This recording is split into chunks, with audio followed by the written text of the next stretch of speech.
Flash! Il est 17h19 et je suis vraiment, moi, en tout cas, je suis vraiment très contente de parler à Frédéric Bérard. Salut Fred! Allô? Je suis content, moi aussi, de te parler. Ça fait changement de mes moineaux matinaux. Tes moineaux matinaux. Attention où tu vas, salut. Il en reste un avec nous. Il est là. Ben oui, il est là. Serge Trudel aussi est là. Hey, comment tu vas? Parce qu'on s'est quitté de façon abrupte Oui, c'est vrai. pendant le show du matin. Vas-tu mieux? La santé, c'est correct? En fait, oui, c'est rare que je manque une de nos gigs, même quand je suis n'importe où dans le monde, je la fais, mais là, j'ai été hospitalisé d'urgence pour je suis resté 4 jours à l'hôpital Sacré-Cœur. On va préciser que tu voulais la faire aussi, ta gig, comme tu dis. Mais là, tu vas mieux, Fred. Oui, non, franchement, beaucoup mieux. Évidemment, je ne rentrais pas dans le détail. Ça aurait pu être grave. Je peux le dire, là, c'est une hémorragie. Ils ne savent pas la cause encore, mais ça fait maintenant une semaine que je suis sorti de l'hôpital, même un petit peu plus. Puis une dizaine de jours maintenant, puis franchement, là, ça va beaucoup mieux. Fait que, tant mieux. Oui. C'est ça qui est important. Puis je voulais te présenter aussi Alexandre Dubé qui est là. Salut. On s'est déjà rencontrés quelques fois, toi puis moi, dans le passé. Oui, c'est possible, oui.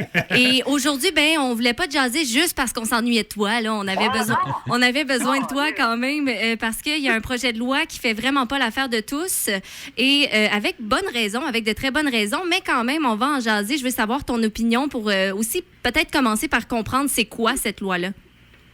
Oui, en fait, pour tout de suite, c'est encore un projet de loi, c'est-à-dire qu'il n'est pas adopté dans sa forme finale. Le gouvernement Legault a déjà dit qu'il y aurait peut-être des amendements. Bon, on verra bien. D'ailleurs, on a déjà reculé un petit peu aujourd'hui, Fred, sur certains points. Effectivement. On a reculé, tant qu'à moi, sur des détails. Là. On n'a pas reculé sur ce qui est important. Mais évidemment, c'est juste mon opinion. Mais pour répondre à ce que tu dis, Audrey, oui, c'est une loi c'est un projet de loi, qui est controversé. Avec raison, je pense. Écoute, ça fait, 25 ans que je fais du droit, une dizaine d'années que je fais des médias. Et donc, je suis ça, évidemment, attentivement. Là, c'est un peu ma job. Et c'est la première fois que je vois un gouvernement oser aller aussi loin dans un projet de loi. Même le gouvernement Harper, qui n'était pas un enfant de cœur, le côté démocratie, là, qui faisait voter des lois omnibus à fond la caisse. Une loi omnibus, c'est des lois qui touchent qui visent à modifier un paquet de lois en même temps, des trucs de 900 000 articles. Fait que les journalistes sont tout perdus. Vraiment, c'est un manque de transparence. Le gouvernement Legault, c'est lui qui va le plus loin. Probablement, la dernière fois qu'on a vu ça, c'est probablement dans les années du Plessis. J'ai parlé avec ça mystérieux. Oui, non, c'est grave. Mais c'est ça que ce que tu dis, Fred, c'est qu'est-ce qu'il y a de si pire dans cette loi-là? Qu'est-ce qui est du jamais vu, que toi, tu n'as jamais vu dans ta carrière de juriste puis de chroniqueur? Qu'est-ce qui est nouveau puis qu'est-ce qui surprend? Je vais résumer l'essentiel dans un premier temps, puis après, on pourra parler plus d'exemples concrets, si vous voulez. Bonne idée. En droit, en politique, ce qui est convenu, c'est que l'Assemblée nationale au Québec adopte des lois. L'Assemblée nationale, c'est qui? C'est les 125 députés. Dans le comté de la Belle, il y a Chantal Janotte, qui est la députée. Bon, c'est une sur 125. Et dans cette Assemblée nationale, il y a un gouvernement, qui est le gouvernement de la CAQ, qui a 75 députés, qui gouverne.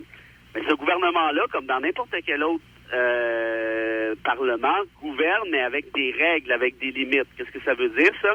Ça veut dire qu'il doit répondre aux questions de l'opposition. Ça veut dire que lorsqu'on veut modifier une loi, il doit le faire à travers le processus de l'Assemblée nationale. Là, il y a une première lecture, une deuxième lecture, une troisième lecture, il se poser des questions, il se fait écœurer. Il y a des experts qui vont en commission parlementaire pour dire vous devriez faire ci, vous devriez pas faire ça, des groupes d'opposition, et ainsi de suite. Or, ce que le projet de loi 61 vise, et c'est là, tant qu'à moi, qui est le plus gros problème. Ça, pour moi, c'est fondamental. C'est on crée du droit à l'envers. C'est qu'habituellement, la loi est adoptée, et une fois qu'elle est adoptée, elle peut dire je délègue au ministre XY ou au gouvernement le pouvoir de faire un règlement pour préciser ma portée, pour préciser la portée de la loi. Or, ce que le gouvernement fait, c'est l'inverse. C'est-à-dire qu'il dit, maintenant, on va pouvoir amender, modifier une loi de l'Assemblée nationale votée par tous les députés. On va pouvoir la modifier par un simple règlement adoptée par un seul ministre. Exemple concret, la loi sur la qualité de l'environnement, vous savez à quel point, moi, c'est un domaine qui m'importe. J'ai fait plusieurs montées de lait là-dessus. Oui. Je commençais à croire à la bonne foi du gouvernement caquiste avant la pandémie quand il disait que c'est important l'environnement. J'ai été de bonne foi pour croire que j'ai été naïf. Parce qu'avec le projet de loi 61, on donne au ministre de l'Environnement le pouvoir de faire des règlements, les règlements qu'il va vouloir, pour amender la loi sur la qualité de l'environnement. Mais Fred, si oui. si c'est pas de l'orgie de pouvoir que le gouvernement veut s'attribuer, en tout cas veut avoir avec ce projet de loi-là, il reste que l'intention derrière ça, on peut pas dire qu'on est très rapide au Québec pour faire des projets. On est assez slow. Là. C'est lourd, les procédures, la machine est lourde. Et là, ça ferait que ça l'avancerait plus vite? L'intention, c'est ça. On veut redémarrer une économie qui est en pleine COVID. Derrière ça, il y a quand même une bonne intention, non? Ben, s'il y avait des nuances dans le projet de loi, peut-être. Là, on dirait qu'il n'y en a pas, c'est ça? Ben, parce que là, si tu veux, je peux passer à ton point, Serge, mais juste avant, je voudrais dire que ce volet-là, il va se taper la tête sur le mur des tribunaux. Ça va prendre 12 secondes. Parce qu'en droit, vous êtes assis dans votre premier cours, là, ça fait 10 minutes, là, puis vous avez compris que ça n'a pas d'allure. Tu peux pas donner à un individu le pouvoir de toute l'Assemblée nationale. C'est ça, c'est de renverser la décision qui a été prise il y a quelques années par 125 personnes aussi, là, qui représentent 8 millions de Québécois. Et ceux qui font ça dans le monde, là, puis Orban en Hongrie, là, j'étais là au mois d'août dernier, là, tout l'Occident condamne Orban en Hongrie. C'est dégueulasse. La Hongrie vire à l'extrême droite, à la dictature, et ainsi de suite. Mais c'est exactement ça qu'on est en train de faire au Québec. Puis pourquoi ça sort maintenant, ça? Ben, l'idée, c'est que là, avec la pandémie, là, ils se disent, on a une super excuse parce que le projet de loi est basé sur l'état d'urgence sanitaire. Voulez-vous arrêter de me faire rire? L'état d'urgence sanitaire, on est en plein déconfinement depuis quelques semaines. Je veux dire, on fait comme si ça n'existait plus, ce virus-là. On n'en parle plus. Le gouvernement agit comme tel ou à peu près. Puis là, à savoir si c'est bien ou pas bien, là, c'est une autre histoire. C'est pas ça la question. Là, l'affaire, c'est que vous évoquez un principe qui existe même plus dans les actions du gouvernement pour justifier un projet de loi. Et là, le problème qu'on a, et là, je vais revenir à ton point, Serge, puis tu fais bien poser la question, c'est qu'on veut faire bouger 202 projets d'infrastructure. Ouais. Ces 202 projets-là, c'est pas moi qui dis, c'est Michel Cauger qui a fait ses recherches à Radcan. C'est très, très majoritairement des promesses électorales de la CAQ. Or, on a dit, on va mettre l'état d'urgence pendant 2 ans. Le projet de loi est basé là-dessus. Et pendant 2 ans, on va passer tous nos trucs, procédure accélérée, le fast track en anglais, pas d'opposition, pas d'Assemblée nationale, pas de groupe d'experts, pas de ci, pire que ça. On va amender des lois en même temps. Moi, c'est ce bout-là qui m'achale le plus, pour réaliser nos promesses. Et il paraît que sur les 202, la quasi-totalité sont des projets qui sont promis dans des comtés caquistes. Ouais. Ça fait pas du Plessis, encore une fois. Je me demande ici, on est gagnant. Là, je vais te dire quand même. Ici, on serait... Oui, vraiment.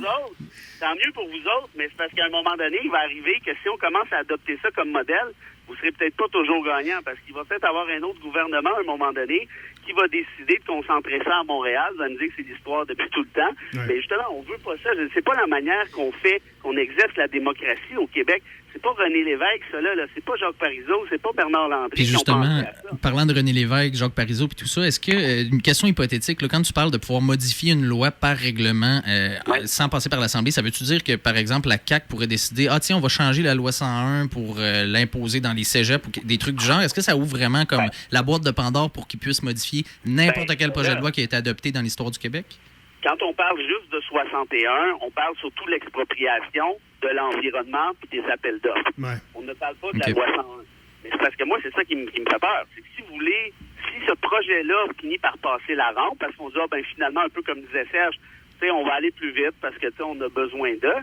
Mais là, il n'y en a plus d'Assemblée nationale. Laissez les députés chez eux, là, arrêtez de les faire voyager à Québec, ils perdent leur temps puis ça coûte cher, qu'ils restent à la maison puis qu'ils restent tranquilles parce qu'on n'a pas besoin d'eux autres. On a juste besoin d'un gouvernement, donc on a juste besoin des députés qui sont ministres, plus François Legault qui est premier ministre. Mais ce précédent-là est excessivement dangereux. Oui, mais comme dans toute négociation, là, ils ont mis ça bien gros, sachant qu'il y aurait des amendements, qu'il y aurait des gens qui s'opposeraient. Et là, ils vont quand même obtenir une bonne partie de ce qu'ils voulaient faire avec ça. Mais là, la réalité, c'est qu'ils sont en train de négocier. C'est pas la possibilité d'amender des lois par règlement. Ouais. C'est ça le problème.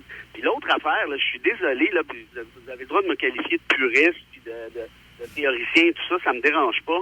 Mais arrive dans la vie que parfois, là, il y a des principes sur lesquels tu peux pas négocier.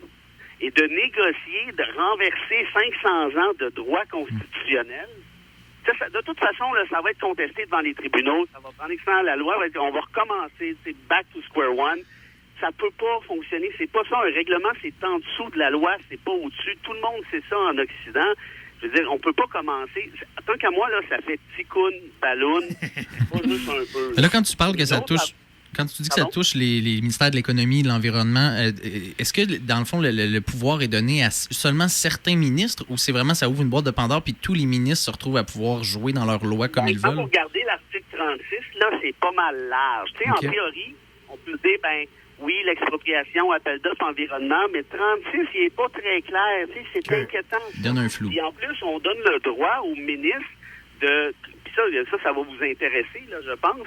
On vient de sortir de la question de la commission Charbonneau. Ça fait quand même pas 50 ans, là. C'est tout récent ou à peu près. Mais Legault n'a pas peur de la corruption, lui. Les dynamis, non. Ben, il dit, en tout cas, qu'il fera pas ce que les autres ont fait.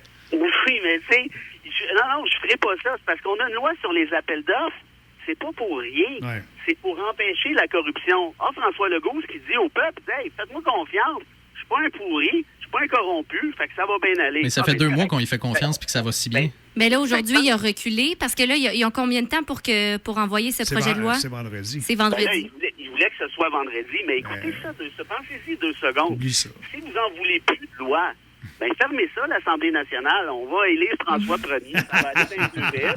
On va lui donner un chèque en blanc. Puis François, let's go. Mais Fred, les gens... Oui, vas-y. Il a même osé, attends, je veux pas perdre cette idée-là, je veux que les gens sachent ça parce que c'est fort. Il a osé dire, François Legault et Christian Dubé, son ministre, ils ont osé dire, mais là, inquiétez-vous pas, là, vous donnez des pouvoirs, mais ça veut pas dire qu'on va les utiliser. Oui, je te donne un chèque en blanc, c'est pas sûr que tu vas t'en servir. Exact, Serge, envoie-moi un chèque en blanc avec ton nom, mais pas le montant. Mais inquiète-toi pas, là, on va en servir si j'en ai besoin. Je ne dépenserai pas. mais la population est allumée, par contre. On voit que malgré la grande, popularité de la CAQ, il y a vraiment une opposition qui est forte présentement. Écoute, moi, je suis très surpris de ça parce que, évidemment qu'ils ont fait ça du fait de l'arrogance du pouvoir. Ils ont 83 des intentions de vote. Un gars s'essaye, comme on dit, c'est ça. Voilà, ils se sont dit, écoute, on peut faire n'importe quoi, tout passe comme une lettre à la poste. On le sait, là, toi et moi, Serge, des fois qu'on osait critiquer le gouvernement pendant la pandémie, il fallait mettre un casque de hockey. Absolument. Alors, moi, c'est vrai. Quand j'ai tourné une petite vidéo au métro, je me suis dit, encore une fois, je vais me faire haïr, je vais me faire rentrer dedans. Tu dois être rendu habitué quand même, là. Oui, mais ça, c'est pas... oui, ça me dérange pas. La preuve, c'est que je le fais encore parce que je trouve que c'est important de défendre des principes. Mais je ne sais pas dire que c'est pas parce que ça me dérange pas que c'est le fun. Mais la vidéo, tu vois, au moment où on se parle, ça fait 24 heures qu'elle est sortie. Elle est déjà rendue à pratiquement 200 000 vues. Il y a 6 000 partages qui sont à peu près unanimes, disant qu'il ne faut pas que 61 passe. Okay. Et ça, je suis le premier surpris au métro. Ils n'ont jamais vu ça non plus. On est tous un peu sur le cul.